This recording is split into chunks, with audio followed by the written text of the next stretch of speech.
I hope you are finding this playlist useful to understand what really horizontal transformation is. And here is one more example to add to the list. It says identify the parent function f of x, write the equation of the transformed function g of x, and how are the points in the two graphs related. So same old three questions to start with. Now, parent function. It looks like absolute function, right? So we can write f of x is equals to absolute x. Now, after writing, because that is by inspection, this kind of function which is always positive, even, symmetric about y-axis, vertex at 0, 0, and points where all y values are positive, and in magnitude they are same as the x values, right? Which could also be defined as equal to x if x is greater than or equal to 0, and equals to minus x if x is less than 0. So that is the function which we are talking about. Now, we have done the first part. Write the equation of the transformed function g of x. Now g of x is this function which is transformed, they say. So let's observe what kind of transformations it is. So we say, well, one is it moves right by 1 unit. So let's write down 1. So we get translate 1 unit right. And then we observe, well, it's kind of slimmer, right? It is as if somebody compressed it, right? Horizontally compressed. So we say, well, the second we see is horizontally compressed.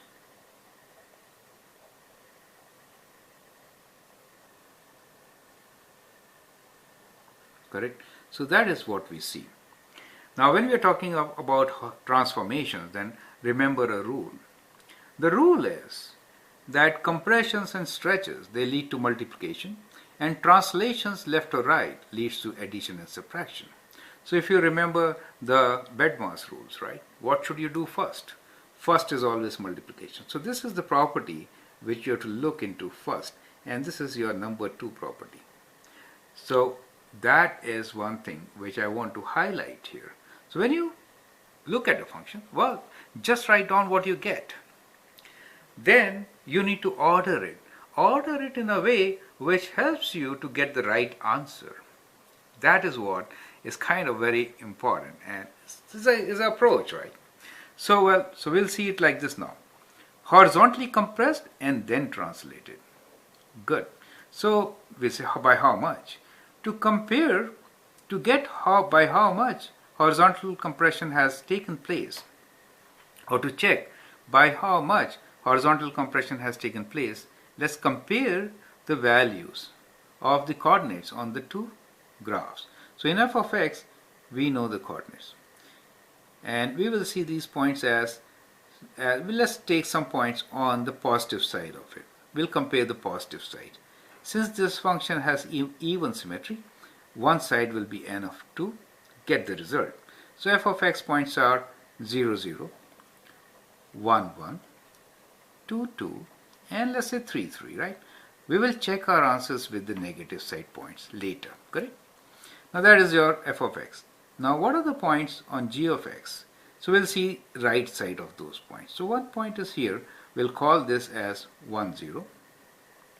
And then we can look at this point. We are missing this on purpose. We'll miss one point here. The other point is at 2, 2. And then we'll miss one point this, and we'll go to this point, which is at 3, 4. So we are missing one, and we are going to 3, 4. Okay, so let me add 4, 4 here. Well, I missed those points because they involved some fraction. But anyway, we can take it. At least the y value is 1, right? So we could write this as 1.5 and 1. Okay, so let's write this as 1.5 or 1.5. So okay, let's say 1.5 and 1. And this one, which we missed earlier, was 2.5 and so 2.5 and 3. Correct. Let's put them. So 2.5 and 3. Anyway, it helps actually. That's why I took them. It helps since we can compare that the y points are same. Do you see that y points are same? So there is no change in y points. That shows that there is no vertical stretch or compression in this particular case, and there is no vertical translation. Only horizontal points are getting changed, x points. So our equation will reflect that. That is how we are seeing it at the moment. So how is this horizontally getting changed? It is getting changed because of two factors here. One is translation, second is horizontally compressed. So as I said, we have to look at this question from first horizontal compression and then translation. So what I will do is, I'll bring my graph back. That means instead of translating one unit to the right, if it was here only, then where the points would have been, I'll push all these points one unit to the right. Do you see that? And that in that case, I get my graph, which I'm drawing with the dotted line.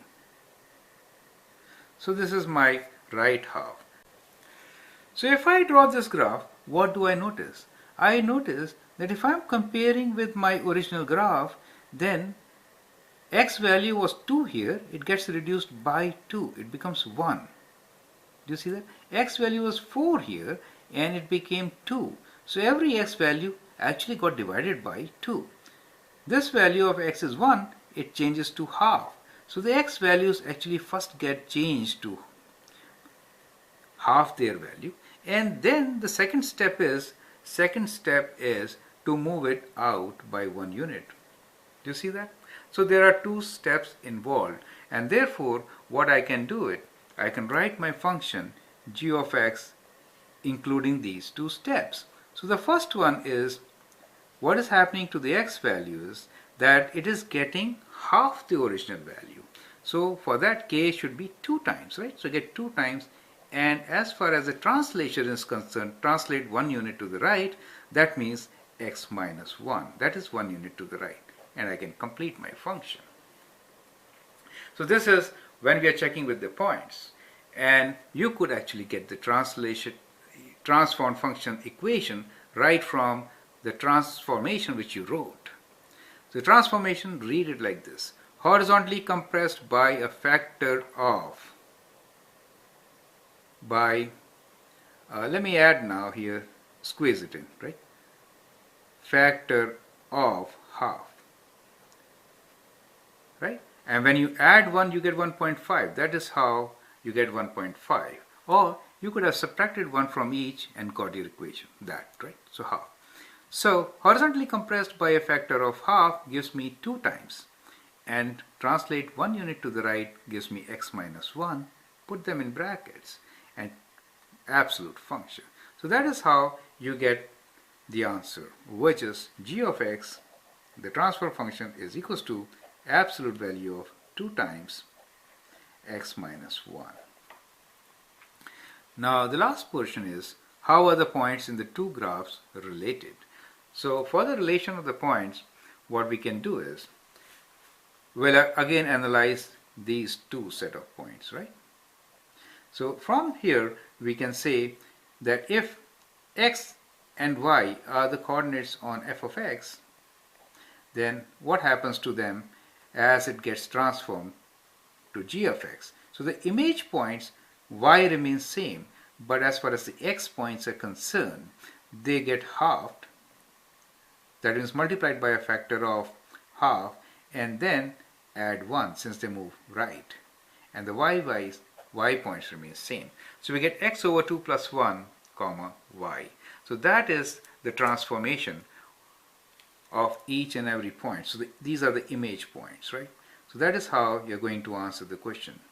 So identify the parent function. Parent function is f of x equals to absolute x. Write the equation of the transform function. This is the equation for the transfer function g of x equals to absolute 2 times x minus 1. And how are the points in the 2 graphs related? That's the relation between the 2 points on the graph. So if xy is on f of x, then on g of x you will get x over 2 plus 1 comma y.